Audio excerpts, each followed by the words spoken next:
Pneumo or pulmo basically means lung, rib, or air. So pneumatic refers to like air-powered tools or anything really that's powered by air, like pneumatic tubes at the bank or like a pneumatic drill or something like that.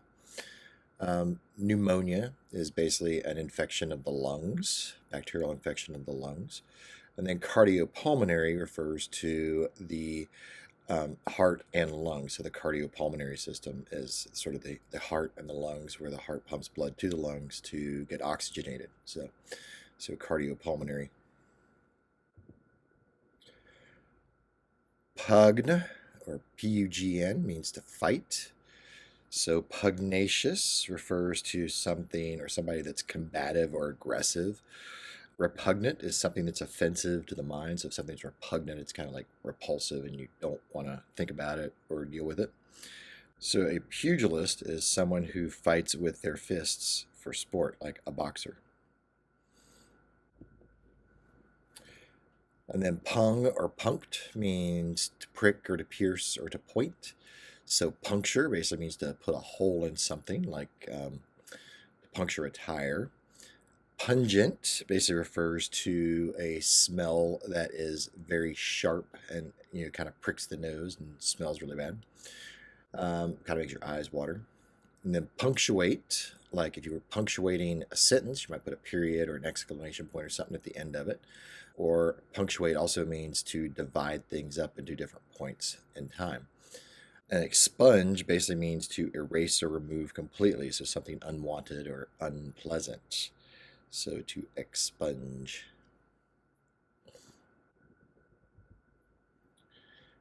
And then pur or pure means pure.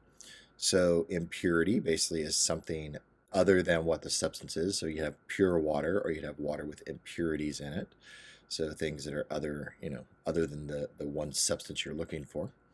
Purify basically really means to remove impurities. So if you have water with, say, lead in it, you can remove the lead, and that would purify the water. Purge basically means to rid of impurities. So if you're purging something, purging a system or whatever, you are getting rid of impurities. Puree is basically a liquid, a thick liquid or pulp that's prepared from cooked fruits and vegetables. Then you kind of break it down in a blender, or you basically push it through a sieve and you kind of get the big chunks out.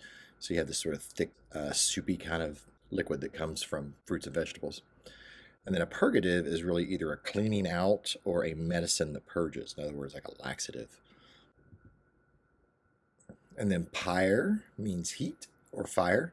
So pyromania is a condition where someone just really can't stop themselves from starting or setting fires.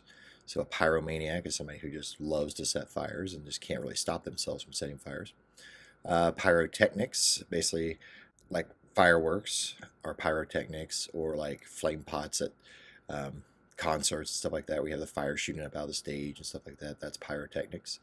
A pyre, like a funeral pyre, if you watch anything dealing with like Vikings or anything like that, or like Game of Thrones or something, they would build a pyre. They would build a stack of logs and wood and stuff. They'd lay the body out on it and then burn it. It was a burial ritual for a lot of older civilizations. Like Darth Vader actually was burnt on a pyre. And then pyroclastic refers to fire or rock. So this is basically any kind of material, like rocky material, that is blasted out of a volcano. So volcano erupts and you get pyroclastic material. You can have a pyroclastic flow, which is a bunch of rock and ash that would come down the side of the mountain.